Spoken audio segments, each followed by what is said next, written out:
안녕하세요, 내부자들입니다. 안녕하세요. 오늘은 일단 불안과 긴장이라는 키워드로 이야기를 시작을 해보려고 합니다. 진료실에서 정말 많이 듣게 되는 얘기들이죠. 이 얘기를 안 하시는 분이 좀 있을까 싶을 네, 정도로 맞아요. 네.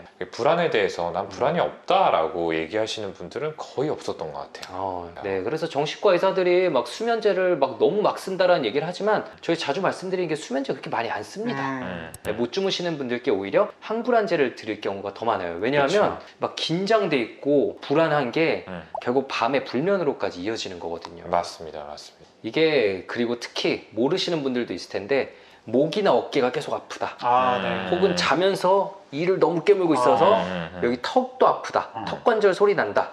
혹은 만성적인 두통이 있다. 이런 경우도 긴장과 불안이 작용하는 경우들이 진짜 많습니다. 그리고 이 불안하신 분들은 약에 대해서도 걱정이 참 많으세요. 맞아요. 네. 그래서 어떻게 하면 약을 좀 빨리 끊고 줄이고 다른 걸로 좀 할 수 있을까에 대한 궁금증이 많으시거든요. 네, 처음부터도 이제 음. 약은 안 쓰고 다른 방법 없냐 물어보실 때 진짜 많으시죠. 그럴 때 주로 좀 어떤 방법들을 얘기를 하세요? 저는 명상을 배워보라고 많이 말씀을 드립니다. 명상은 좀 되게 미신적으로 생각하시는 분들도 많은데 뇌과학적으로 굉장히 입증된 치료법이에요. 실제로 혼자서 뭐 유튜브나 아니면 다른 곳에서 명상을 보고 따라하는 방법도 있겠지만 가능하시면은 명상 센터에 가서 전문가 선생님에게 한번 배워보고 그걸 삶에 적용해봐라. 그게 당신을 위해서 그 정도 투자는 해야 된다라고 많이 말씀을 드리는데 아무래도 다들 시작하시지는 않습니다. 네. 맞습니다. 네. 이제 저는 명상까지 하기는 좀 부담스럽다, 좀 시간이 없다라고 말씀하시는 분들에게 주로 심호흡에 대해서 얘기를 많이 드려요. 사실은 이제 잘만 사용한다면 제일 효과적인 무기가 될 수 있다라고 맞아요. 생각을 하거든요. 들숨과 날숨의 감각에 집중하면서 마음을 좀 진정시키는 것, 이것도 좀 좋은 방법이 될 수 있습니다. 그리고 또 많이 하시는 질문 중에 당장 그 불안할 때 또 어떻게 해야 되냐라는 말씀도 많이 해주시는데 저는 오감 사용해서 많이 하시라고 해요. 뭘 가지고 다니지 않아도 우리가 눈, 코, 입, 귀 이건 항상 붙어 있는 거니까 그렇죠. 그래서 이제 뭐 시각적으로 좀 안정되는 뭔가를 보신다든지 음악을 들으신다든지 뭐 어떤 향을 맡으신다든지 이런 오감을 사용할 수 있는 방법들을 많이 말씀을 드리죠. 그리고 또 이렇게 이제 불안이나 긴장, 뭐 불면을 다루는 방법도 또 궁금해 하시지만 이걸 어떻게 측정할 수 있지 않냐, 좀 눈에 보이게 어떻게 과학적인 어떤 증거를 좀 보여달라 라는 맞아요. 경우들도 있어요. 특히나 되게 힘드신데 이게 주변에서는 네가 의지가 약해서 그런 거다, 네가 뭐가 문제가 있냐라는 분들께는 그런 시각적인 데이터가 굉장히 갖고 싶어 하세요. 맞아요. 그래서 저희 병원에도 들어오는 문에 입간판이 크게 서 있습니다.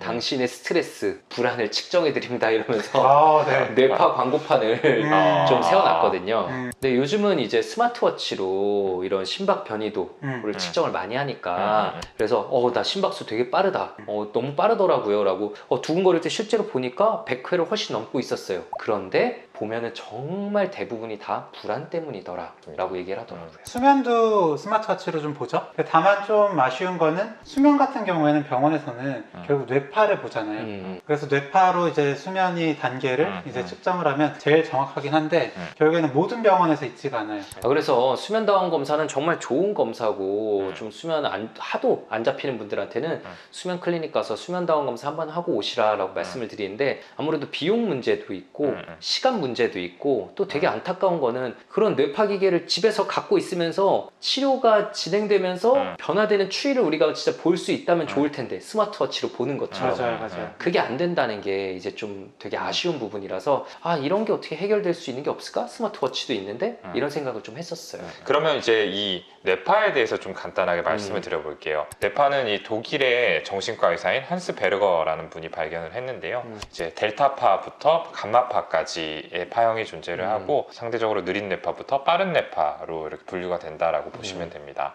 그래서 보통 이제 깊은 수면에 들어가 있을 때 나오는 느린 뇌파를 델타파라고 부르게 되고요. 그리고 뭐 자각몽이나 아니면 이제 어떤 일어나기 전에 얕은 수면 상태 혹은 이제 졸음이 좀 많이 오는 상태에서 주로 측정되는 뇌파를 세타파로 분류를 합니다. 그리고 이제 우리가 각성은 되어 있지만 이제 평온한 상태에서 이완이 되어 있을 때 죽으로 나오는 파형을 알파파라고 하고요. 집중 시에 많이 나오는 어떤 파장을 베타파, 그리고 스트레스를 받거나 어떤 긴장이나 흥분 상태에 있을 때 나오는 고베타 파장이 존재를 합니다. 네, 그래서 저희 진료실에서 실제로 간단하게 정량 뇌파 검사를 하면은 불안, 긴장이 높은 분들은 그냥 검사를 하실 때 사실 위험한 상황이 아니잖아요. 그럼에도 불구하고 하이베타 웨이브가 세게 나오고요. 그렇죠. 네, ADHD나 우울증, 번아웃처럼 이 전전두엽의 기능이 많이 떨어져 있으신 분들은 또 이 전전두엽에서 델타파나 세타파 같은 잘 때 나오는 뇌파가 빨갛게 세게 나와요. 맞아요. 그래서 검사할 때 푹 주무셨어요? 이러면 아니요, 저 멀쩡히 깨 있었는데요. 하지만 뇌는 실제로 자고 있는 수준의 뇌파가 나오는 거죠. 그렇죠. 그래서 이 뇌파는 나의 상태가 어떤지를 측정하는 데도 쓰고 내 어떤 불안이나 수면을 조절하는 데도 사용을 할 수가 있는데요. 그걸 이제 할 수 있게 도와주는 게 바로 이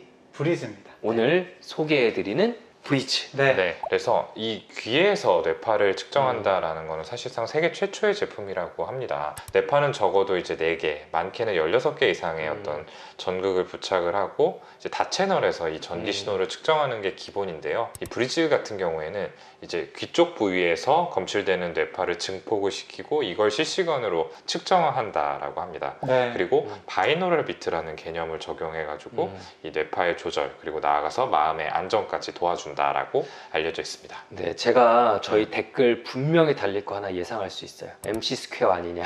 아, 네. 뚜뚜뚜뚜뚜뚜뚜뚜. 그 속도도 이제 바꿀 수 맞아요. 있잖아요. 네, 조절할 수 있었어요. 네, 이런 질문에 저희가 또 대답을 준비했죠. MC 스퀘어도 이렇게 뇌파를 조절하는, 그래서 이제 어떤 뭐 집중력이나 뭐 이완 이런데 이제 도움을 준다라고 하는 장치로 한 30년 전쯤 많은 관심을 받았었는데요. MC 스퀘어의 그 한계점이 뭐냐라고 하면 뇌파를 측정을 할 수 없다라는 거랑 그리고 일방적인 하나의 뇌파만을 줄 수 있다라는 점인데, 그래서 MC 스퀘어는 그렇다 보니까 어떤 사람한테는 뭔가 이게 효과가 있고 어떤 사람한테는 없고 이 차이가 되게 좀 컸어요. 근데 그에 반해서 브리즈는 실시간으로 이제 뇌파를 측정하고 다이나믹 바이노럴 비트라는 걸 제공한다고 합니다. 그러니까 우리 뇌가 어떤 상태인지를 측정하고 그거에 맞춤 서비스를 제공하면서 원하는 뇌파를 이렇게 유도해낼 수 있는 거예요. 그래서 개개인별로 훨씬 더 큰 도움을 줄 수 있다는 거죠. 그럼 이런 바이노럴 비트라는 게 뭐냐? 저희가 아까 불안할 때는 이제 막 빠른 하이베타 뇌파가 나오고 이제 처져 있을 때는 이제 뭐 델타 세타파가 나오고 이런 거 말씀드렸잖아요. 그럼 역으로 우리가 원하는 그런 뇌파를 만들어내면 뇌가 더 안정화될 수 있지 않을까? 하이베타파 막 올라가 있는 불안한 분들에게 의도적으로 알파파 뇌파를 만들어주면 뇌가 안정이 되지 않을까. 사실 이게 명상에서 하는 거거든요. 이거를 이 기계가 이렇게 도와준다는 건데 어떻게 하는 거냐면 좌뇌와 우뇌에 각각 다른 주파수를 들려줘서 이 양 주파수의 위차, 이 차이를 활용해서 뇌파를 유도한다는 게 이 뇌파 동족 바이노럴 비트의 개념이고요. 현재 뇌의 상태를 실시간으로 체크하면서 그거에 맞춤 서비스. 그래서 다이나믹 바이노럴 비트가 나간다는 거죠. 네, 방금 말씀드린 이 다이나믹 바이노럴 비트의 효과에 대해서 연구한 논문들이 실제로 존재를 하는데요. 이 명상 호흡법과 함께 이 바이노럴 비트를 통해서 뇌파를 조절을 했더니 실제로 스트레스를 감소시키는 데 많이 도움이 됐다라는 연구 결과들이 있습니다. 특히 이제 코티솔이라고 해가지고 우리가 스트레스 상황에서 주로 많이 나오는 호르몬이 있는데 이 호르몬이 방금 말씀드린 대로 명상과 바이노럴 비트를 결합해가지고 적용을 했을 때 유의하게 좀 감소를 하더라라는 그런 연구들이 있었어요. 네, 그리고 불안뿐만 아니라 수면에 이 바이노럴 비트와 이제 어떤 음원 같이 줬을 때 좀 어떤지를 연구한 결과도 있는데요. 참여자가 일반인 대상이었거든요. 네, 근데 일반인 대상임에도 잠드는 데까지 걸리는 시간이 줄어드는 결과가 나왔어요. 이게 어떻게 보면 좀 불면증 대상이 아니라서 아쉬울 수도 있지만 오히려 병까지는 아니라도 좀 더 잘 자고 싶어 하시는 분들 많잖아요. 그런 분들까지도 네, 이 브리즈가 좀 도움이 될 수가 있는 거죠. 어떻게 보면은 이제 병원을 찾기 전 단계에서 네. 조금 자가로 시도를 해볼 수 있는 일종의 불면증 예방법이 될 수 있겠다 이런 생각도 드네요. 그럼 두 분 한번 브리즈 착용을 해주시죠. 저희가 또 이거를 미리 좀 받아서 네, 한동안 사용을 했었죠. 네. 커넥티드 소리가 나오네요. 네, 우리 허경쌤 잘생긴 귀를 한번 찍어볼게요. 귀도 잘생겼어요. 그래서 저는 이제 잘 때도 좀 써보고요. 네. 그리고 좀 불안하고 긴장될 때도 사용을 해봤거든요. 근데 저는 정말로 신기했던 게 마인드 케어 부분이었어요. 일단 마인드 케어를 딱 했을 때 이게 제가 집중했을 때랑 집중하지 않았을 때 그 점수를 딱 보여주는데 이게 기가 막히게 알아요. 제가 집중하지 않고 계속 뭐 어떤 문서 작업을 하면서 하면은 아 집중하지 못하셨군요. 다시 한번 해볼까요? 라는 결과가 나오고 이제 집중해서 했을 때는 실제로 점수도 많이 올라가고 맞아요. 집중했다라는 어떤 피드백을 줍니다. 실제로 마음이 얼마나 안정이 되어 있는지를 이제 점수로 알 수 있다는 것도 되게 장점이에요. 이전에는 몇 점이었는데 이걸 하고 나서 몇 점으로 올랐다. 근데 뭐 이 폭이 충분하게 좀 상승했다라고 하면은 격려해주는 멘트가 나오게 되고 반대로 큰 차이가 없거나 저는 되려 떨어진 적도 있었거든요. 네. 그러면 다시 한번 집중해보자라는 식의 멘트가 나오고 하더라고요. 이게 잘 때도 끼고 자면은 수면 분석을 이렇게 해줍니다. 이렇게 수면 사이클이 이렇게 나오거든요. 이게 뭐냐면은 2시간 단위로 우리가 수면 한 사이클이 돌아요. 이 한 사이클이 이제 논렘 수면과 렘 수면, 논렘 수면은 1, 2, 3, 4단계. 그래서 이런 5사이클의 단계를 2시간마다 우리가 돌고 푹 자면은 이거 3, 4사이클을 깨지 않고 6시간에서 8시간 사이를 자는 건데 그래서 어쨌든 충분한 수면 시간이 정말 저희한테 너무 중요합니다. 뇌를 많이 쓰는 현대인들은 더 푹 자야 되는데 7시간에서 9시간 사이에서 자신에게 적합한 수면 시간을 찾아야 된다고 하거든요. 근데 하룻밤만 잠을 제대로 못 자도 뇌에서 가장 중요한 부인 이 전전두엽은 타격을 입는다고 합니다. 네, 그래서 내가 평소에 너무 집중도 안 되고 만성적으로 피곤하다라는 분들은 수면부터 체크해 보실 필요가 있어요. 이 수면 자체가 일상생활의 긴장도랑 관련이 많이 되어 있잖아요. 이 수면 자체를 이 브리즈가 또 조절을 해주기도 하지만 또 마인드 케어로 일상생활의 긴장, 불안 정도를 좀 낮추다 보니까 2차적으로 수면에도 좀 어떤 좋은 영향을 줄 수가 있는 거죠. 그래서 아까 말씀드렸지만 이제 5단계의 수면으로 나눠지는데 그중 앞에 논렘 수면 단계에서 3, 4단계 여기에 깊은 수면이 얼마나 많이 차지하느냐가 중요합니다.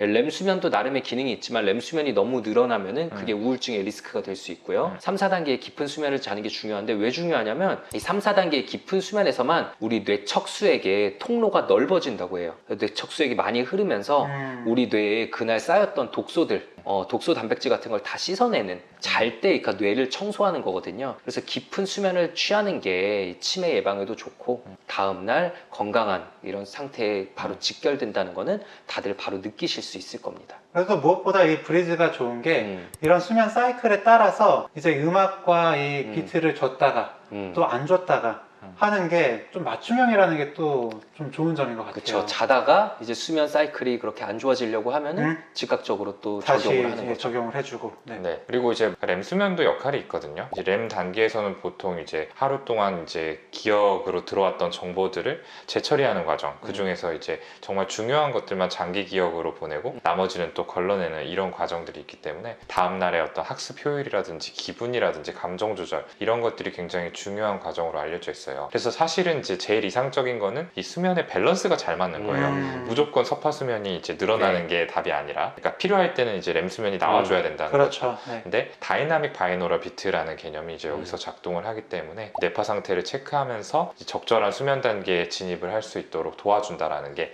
이 기기의 강점이라고 할 수 있겠습니다. 그리고 저는 또 말씀을 드리고 싶은 게 제가 오감을 사용하라 말씀을 드렸는데 막상 또 하려면 힘들어요. 그런데 딱 이게 있으면 그 순간에 이제 빼고 또 이제 바로 화면 켜서 준비된 음악을 들으실 수가 있거든요.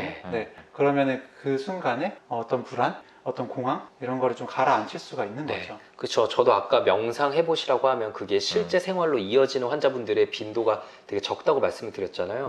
명상을 우리가 만약 센터에 가서 선생님께 배우면은 그 1시간 배운다고 끝나는 게 아니라 와서 내 일상에 적용해야 됩니다. 근데 솔직히 다들 잘 안 되잖아요. 근데 이 마인드 케어 프로그램을 활용하면은 명상에 필요한 그런 음원도 많이 제공을 해주고 실제로 여기서 심호흡법도 구체적으로 설명을 해줍니다. 맞아요. 그래서 그거 그냥 따라가면서 하면은 내가 배워온 명상을 쉽게 적용하고 일상에서 트레이닝 하는데 확실히 도움을 줄 수 있는 것 같아요. 정신건강의학과에서 진료를 보다 보면 또 이런 말씀을 많이 듣습니다. 차라리 어디 보이는데 아팠으면 좋겠어요. 내가 이렇게 불안하고 막 힘들고 잠을 못 자는데 이게 딱 보이지가 않으니까 다른 사람이 볼 때도 너 뭐 꾀변 부리는 거 아니야? 혹은 뭐 의지로 이겨내면 되는 거 아닌데 왜 이러고 있어? 라는 거잖아요. 근데 결국에 이렇게 뇌파를 측정을 해서 나의 어떤 불안 긴장도를 본다든지 아니면 수면의 어떤 구조를 볼 수 있다면 이런 분들의 어떤 답답함이 훨씬 좀 해소가 될 수 있겠죠. 그런 점에서 이런 기기들이 개발되는 게 참 정신과 의사 입장에서도 좀 반갑고 좀 기쁜 일이라고 생각을 하고요. 또 이런 제품들을 또 많이 사용을 해주신다면 이런 것들이 또 개발이 많이 돼서 일상적으로도 더 많이 사용이 될 수 있을 거라고 생각을 합니다. 그래서 좀 기회 되시면 이런 제품 좀 사용을 해보셔서 그런 내가 느끼는 불안들, 수면의 정도들 좀 측정해 보시고 답답함 해소하실 수 있길 바라겠습니다.